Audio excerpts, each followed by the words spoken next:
Bonjour à vous, j'ose espérer que vous vous portez bien, peu importe la partie du monde dans laquelle vous nous regardez. Avant de commencer cette vidéo, une fois n'est pas coutume, je veux commencer par remercier les 253 personnes qui se sont abonnées à notre chaîne.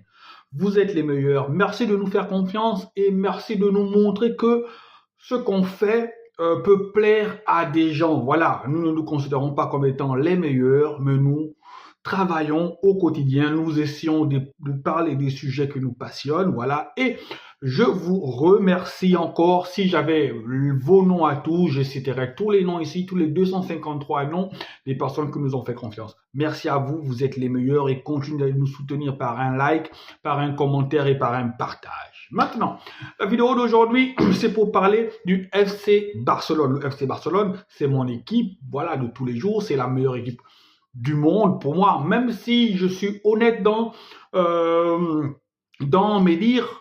En termes de trophées, en termes de prestige, par exemple, en Ligue des Champions, le Real reste au-dessus. Le Real, c'est le club le plus riche, le club le plus suivi sûrement à l'extérieur. Mais pour moi, en tant que supporter du FC Barcelone, depuis toujours, le FC Barcelone, c'est la meilleure équipe du monde. Voilà, donc on va parler du match qui a opposé le FC Barcelone à la Real Sociedad. Voilà le déplacement difficile du FC Barcelone à la Real Sociedad.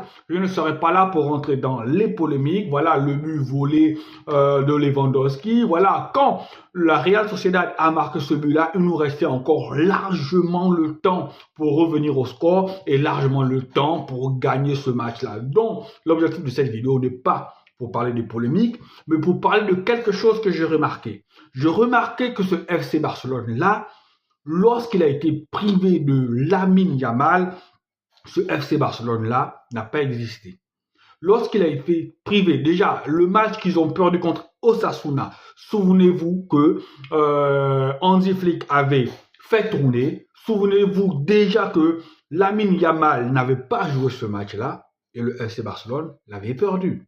Et là, bis repetita, un match où Lamine Yamal ne joue pas, eh bien, le FC Barcelone paraît emprunté. Le FC Barcelone paraît inefficace. Le FC Barcelone n'a pas existé dans ce match-là. On a bien vu sur le côté, par exemple, un joueur comme Jules Koundé. C'était effrayant. Lorsqu'on a l'association Jules Koundé, Lamine Yamal, on voit bien l'apport offensif de Jules Koundé. On voit bien que Jules Koundé se projette. On voit bien que Jules Koundé est bien mieux sur son côté lorsqu'on l'associe à Lamine Yamal que lorsqu'on l'associe à un autre joueur. Donc, le FC Barcelone n'a pas existé. Le FC Barcelone n'a pas été dangereux. La stat qui fait mal pour moi, c'est cette stat-là. 11 tirs, 0 tir cadré. Alors qu'on a des joueurs de la trempe de Robert Lewandowski. On a des joueurs de la trempe de Rafinha qui a pris une autre dimension. On a des joueurs d'une trempe, voilà, Daniel Olmo est même rentré. Mais on a eu 11 tirs, pas un seul de cadré. Et là, je me dis, le FC Barcelone est dépendant d'un gamin de 17 ans. Un grand club comme le FC Barcelone est dépendant d'un gamin de 17 ans. Voici pourquoi à chaque fois que Lamine Yamal joue, à chaque fois qu'il y a un contact sur Lamine Yamal, j'ai peur. Parce que je me dis, si Lamine Yamal se blesse sérieusement, est-ce que ce Barça-là va exister? Si Lamine Yamal est indisponible pour, 6 mois, que va devenir ce FC Barcelone-là? Parce que je me dis quand même que Lamine Yamal est d'une certaine manière maintenant rentré dans la tête des défenseurs de Liga, dans la tête de certains défenseurs en Ligue des Champions, dans la tête même des défenseurs directement dans les compétitions de nations. Parce que gagner une compétition internationale comme l'Euro à 17 ans en étant un acteur majeur fait en sorte que même si vous avez 17 ans, on ne vous voit plus de la même façon. On ne vous voit plus de la même façon et le statut de Lamine Yamal au Barça, le statut de Lamine Yamal en Espagne, le statut de Lamine Yamal dans le football mondial n'est plus le même. N'est plus le même. Donc le Barça est dépendant de Lamine Yamal. Et là, on nous dit que Lamine Yamal est indisponible pendant, je pense, 3 à 4 semaines, presque près d'un mois. Heureusement que pendant ces 3 à 4 semaines, il y a la trêve internationale parce qu'il y aura des matchs de Ligue des Nations et autres. Mais imaginez-vous qu'il s'était blessé durant une période où le championnat continuait à se jouer. On aurait eu un Barça dans quel état? Je pense que l'indisponibilité de la Lamine Yamal doit nous montrer à quel point le joueur non seulement est important, mais qu'il faille aussi quelquefois reposer Lamine Yamal. Il va falloir quelquefois qu'on laisse Lamine Yamal sur le banc. Mais pour qu'on laisse un Lamine Yamal sur le banc, il faille que les joueurs qui sont censés remplacer Lamine Yamal puissent avoir le même rendement que Lamine Yamal. Et c'est là où on doit donner de la confiance aussi à un joueur comme Ansu Fati. Mais quand vous regardez ceux qui sont potentiellement capables de remplacer Lamine Yamal, c'est qui? C'est Ferran Torres, qui n'est pas en confiance, qui n'est pas un buteur, qui n'apporte presque quasiment rien dans le match, dans le jeu. Il y a Ansu Fati, qui n'est pas en confiance. Actuellement, il y a qui?